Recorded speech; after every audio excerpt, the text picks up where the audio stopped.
We continue to preview the 2025 college football schedule. Our stop today is Madison, South Dakota, as we visit with Josh Anderson, who is heading to his 17th season as the head coach for the Dakota State Trojans. Coach, we appreciate you being here with us today. Friend of the channel, I'm very thankful to get to visit with you as always. Let's start really quickly with 2024. Got off to a great start. 4-0 start there. 6-4 overall on the season. The North Star in its final season presented its challenges, obviously ups and downs, 4-4 in conference play. So right at that 500 mark. Tell us a little bit about 2024.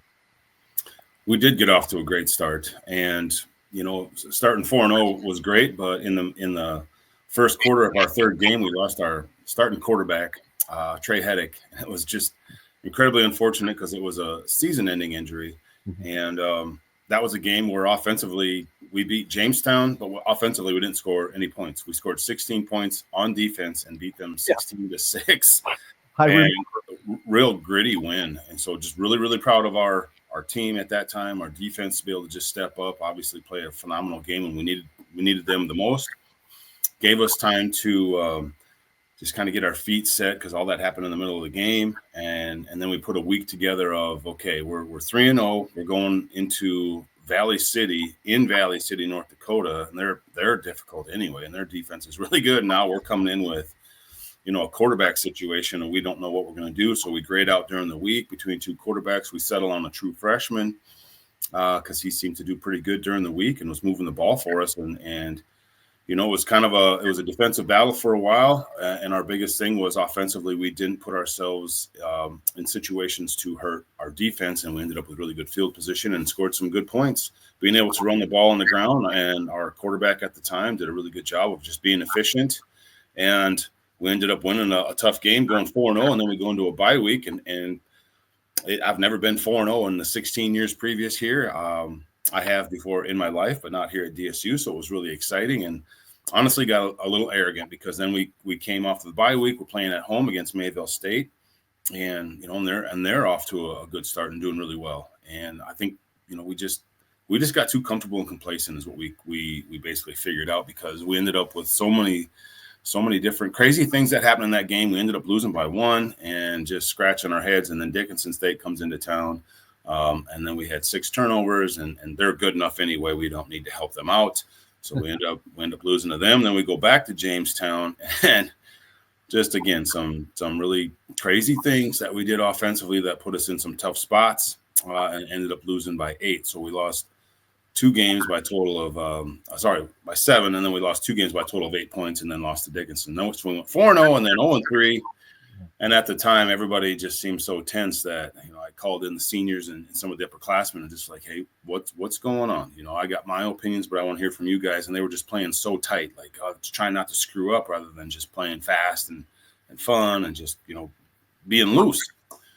And so then I was able to address the team about that, and then we were able to recover and only lost one more game then to Dickinson at the end of the year, and Dickinson went on to the second round of the playoffs and did really well, but we ended up getting second in the conference, so we were able to rally. And so I was really proud of our guys to just be able to just take a step back, take a breath, and come through and finish outright second in the conference after the loss of that quarterback situation. And our guys, our quarterbacks, our offense, our defense, everybody and the coaches did a great job of just trying to stay positive and figure things out best we could. We're just in the situation we're in. Let's make the most of it. Everybody has to deal with injuries. We're no different than anybody else. So, it just turned out the way it did. So 6-4 is very mediocre. It's not what we're looking for, but man, it was hard, and just the mental factor of it was the most difficult. And so for that reason, for us then to finish second in the conference and the way we had to go about it, like we had to beat Mayville State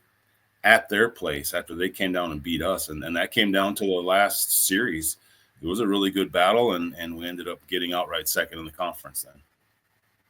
Well, let's talk about something too. You were talking about I mentioned the North Star in its final season last year, and you talked about the challenges of the conference too. The conference is going to have a little bit different makeup for you all next year, as you're one of a number of schools moving to the Frontier Conference, as the North Star has, for lack of a better phrase, Coach, expended its eligibility. It's done now. So you're moving to the Frontier Conference. The biggest question I have, and I've asked it before, and I know I'll ask it again: how big is it to not be looking at a double round robin schedule for conference play coming up in 2025? I think I love that more than anything. Not having to play somebody twice during the season is so nice. It's so nice to have to not be forced to do that anymore with the NSAA conference. Because first of all, it's just not enjoyable. And second of all, our conference is tough. Like our conference champ went to the second round of the playoffs last year, and they've done quite well, and so it is not easy. Mayville State is not easy. Valley City is not easy. Jamestown was Division II last year. Like this, there was a very difficult schedule. And so that was the whole idea. We've been trying for years to get into the GPAC, and they just will not let us in for whatever reason. I mean, geographically, it fits so well, and they have their reasons that they make up to sound good that they need to hear for themselves to not let us in. And that's their prerogative. But they didn't need us. That's essentially what it comes down to. And the Frontier was looking to expand. And so either going to the GPAC or the Frontier, both are extremely tough conferences. So then when you add the 4 football teams going into the Frontier, arguably we just became the toughest conference in the NAIA. That's not to discredit anybody else, but man, when you add the teams that we have with the teams that either the GPAC or the Frontier have, and then you stack those together, it's going to be incredibly competitive. So not being forced to play teams twice is fantastic, but I don't care who you play each week. You better be ready to go because it is going to be very, very competitive week after week.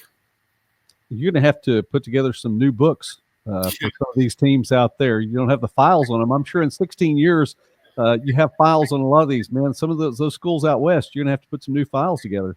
No doubt about it. And honestly, I'm excited about it. That's the thing I like about recruiting is to go out and see new places and new schools and just visit new towns. Well, same thing with this new schedule. I'm really excited to go see these new places and see these new teams, and just kind of see where we compare, where we need to be or where we're at. Just everything and anything involved with it is really exciting. And I'm excited to be a part of a really solid conference that isn't going anywhere, that will be here long after I'm coaching and all those things like that. So it's just exciting to be a part of something now, really, really solid, to be able to, basically go across the whole western half of the United States and see all these schools.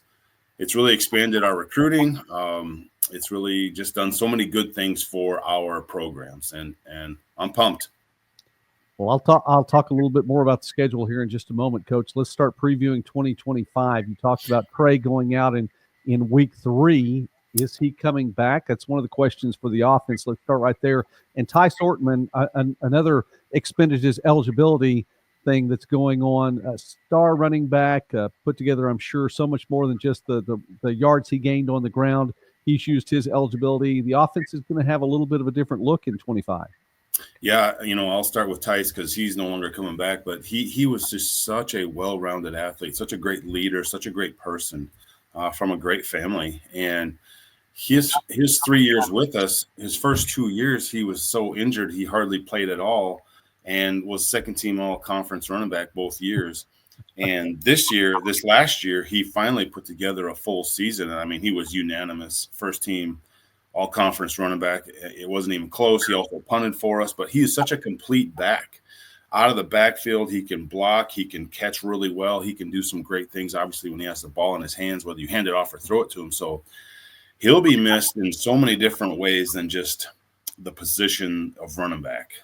Like I said, his leadership, his character, his direction, and then just how he helped this entire team the whole way. So hate to see him go, but we sure do love the guys we got coming up to – and they're excited about their opportunity to step up and do those things because Tice left a great legacy, which we ask all our seniors to do. And now it's kind of the same thing with Trey Heddick. His first 2 seasons, like Tice, injured, hardly played half the first season just because of injuries with other quarterbacks and him coming in. We're trying to redshirt him, and then last year, unfortunately, getting hurt in the 3rd game. And so, but man, as he put together a great offseason and his rehab, and he'll be back and ready to go. And he looks very crisp and very sharp. So we're really excited about him. And then we've really added a lot of depth to our receiver core. Our tight ends are now experienced and also very deep. Our offensive line, our numbers are really big, along with our guys are really big, and a lot of eagerness on offense, because when things were clicking, when we were fully functionable, we were stacking some really good points and making life a lot easier on our defense. I think they were actually enjoying watching the offense at the time, before Trey got hurt. And so it's going to be fun, because you don't just stop Tice Ortman. You don't just stop one receiver or one tight end or anything like that. So really proud of our coaches and how they've recruited to our depth, as well as our retention of guys that we recruited last year, sticking around and developing and building. So offensively, feel really good coming into this fall. We're visiting now with Josh Anderson with Dakota State, heading into his 17th season with the program, and we're right here on Midwest Sportsnet. And I encourage you, please take the time, like the video, and subscribe to the channel. We really enjoy talking about small college sports and more throughout the Midwest and beyond. Coach, looking at the defensive side of the ball, Davion Moses, an All-American last year, first-team All-American, led the NAIA in interceptions, had 7 of those in 2024, heading into his senior year.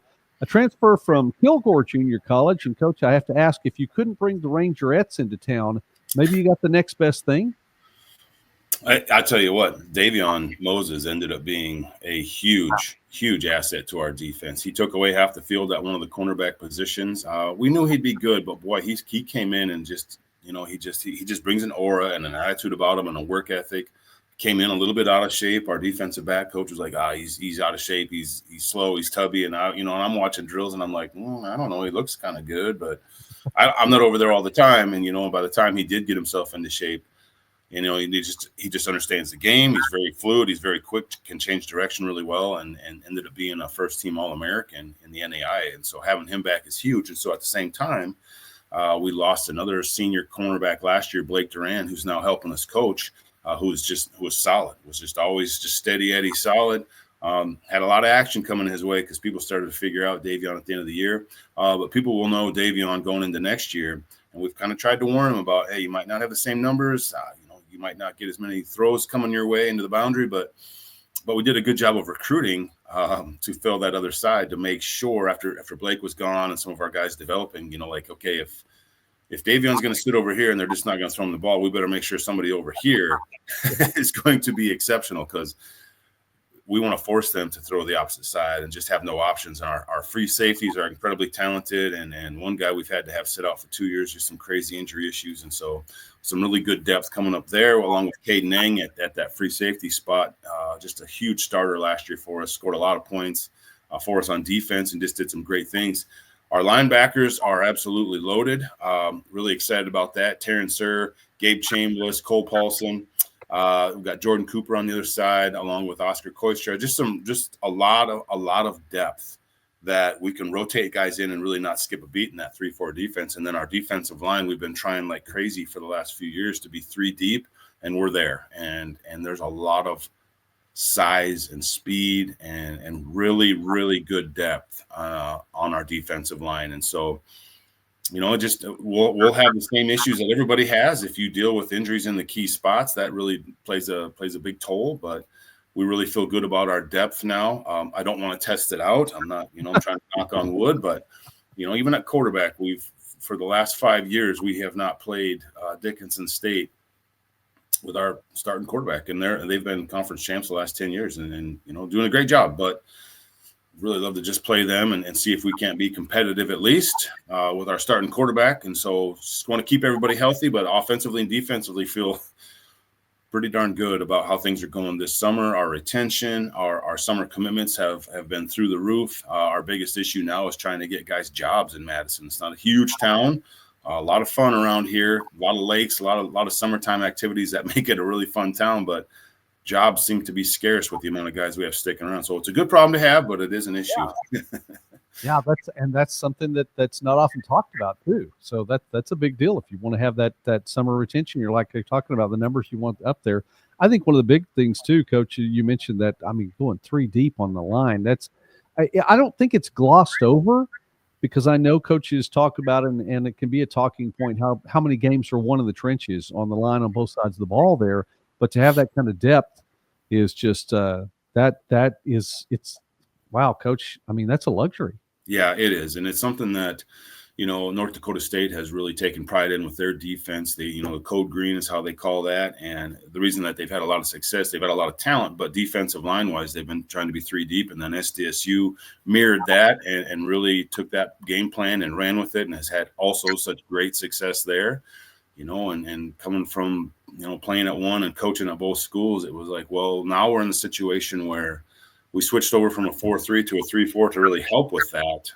Because it's just hard to get as many defensive linemen as it is linebackers around here. It's not in a negative way, but the guys that are 5'10" to 6'2" from 185 to 210 are a dime a dozen. They're all over the place. You got to get good character, hard-working guys. That's the trick with recruiting, which we've done. But those defensive linemen, the nose, the defensive ends, and it's hard enough, from 9 to 12, as far as being three deep, it just went a little bit easier. And so we recruited to what there is. If there's a dime a dozen for the linebackers, let's make it easy there for recruiting, and then let's make it easier on our defensive line. And Coach Sensabaugh and the defensive staff have made that change really easy and really, really simple, and have done a great job of being ranked, in the top 5 in most cases in a lot of categories the last 5-6 years on our defense. And something we take great pride in. It's easy to recruit to, a lot of fun when they're out there playing. They have a lot of leeway. They're making a lot of – they'll get a call from the sideline, but then they have a lot of leeway on, the kind of calls that they're going to make on the field of any twists and things like that. It's up to them. So they have to know the game. Their football IQ has to be really, really good and understanding things. So I'm excited with the depth that we have, not only the top level, the seniors, but also the guys coming up. Like there's some lot of good things coming. That's cool. All right, Coach, the get to know you question this summer is this. So I present it to you. What's your favorite 80s song or 80s band? Man, I'm really eclectic. I like a little bit of everything. Obviously, it really just depends on my mood. But boy, if I had to put my finger on one thing, I would say it's Metallica, and it's a song you probably wouldn't guess, but it's "Whiskey in the Jar." And my wife absolutely hates that song, so I don't get to listen to it around her. But boy, it is a good pump up, lifting, football aggressive song, and I just love it. That's a great weight room song. Oh yes, yeah. Oh yeah. Anytime you want to get a little juiced up and excited and ready for anything with any kind of aggressiveness, it's not a song you want to listen to when you're going to a golf course. When you got to be calm and stoic. It's when you're going to go be competitive and aggressive. All right, I like that. I've enjoyed this question this summer, by the way. All right, let's get to the schedule. I said we come back to the Frontier Conference schedule. Now, you pre-conference play at Dakota Wesleyan on August 30th, at Nebraska Wesleyan on September 6th. Get the bye week, then you get to go all the way to Arizona. Get to see crossover in the Frontier Conference at Arizona Christian. So welcome to that mileage there, and the travel you were talking about. Looking forward to. Get to host Southern Oregon, and then the Frontier Conference East schedule gets underway at Montana Tech. That's on October 4th.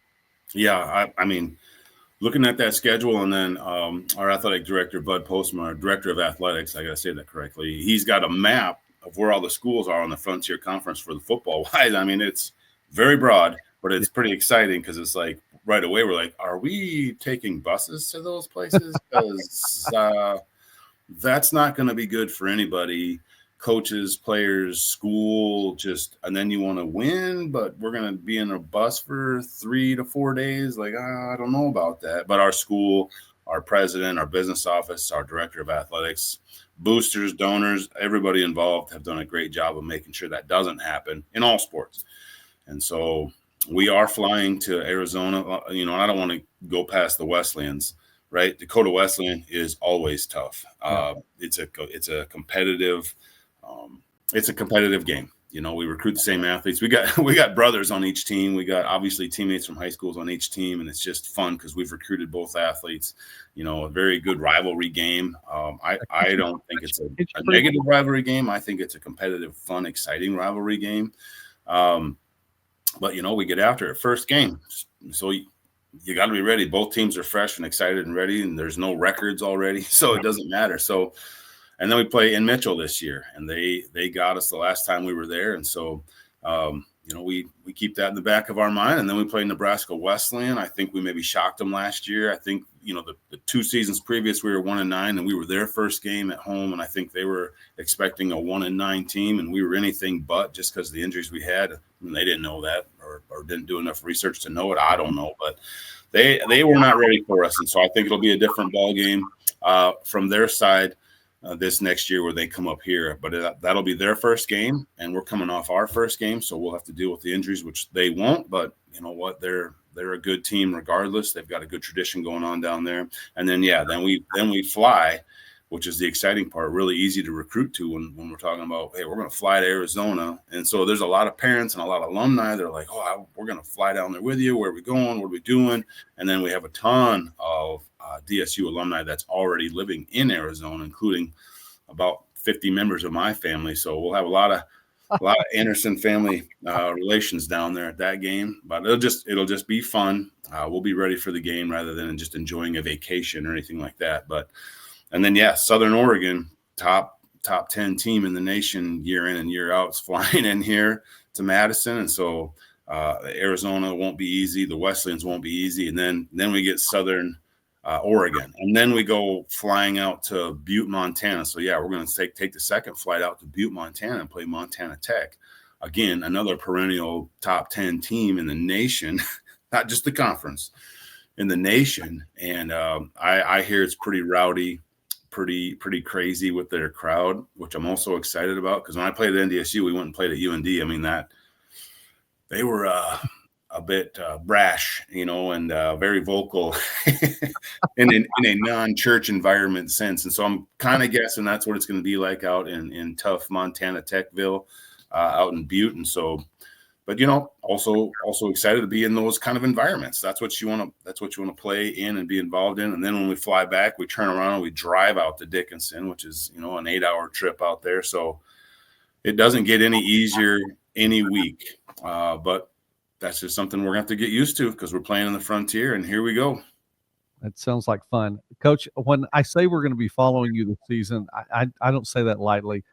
This should be a fantastic year and a fun year to watch, I'm sure, for your fans, the ones who live in Arizona and the ones who are going to be making some of these trips as well. But I've appreciated getting to know more about Dakota State today. Thank you, sir, for taking time with us here on Midwest Sportsnet. Coach Josh Anderson heading into year 17. And we're going to follow the Trojans this year, Coach. I greatly appreciate that. Thanks for having me on.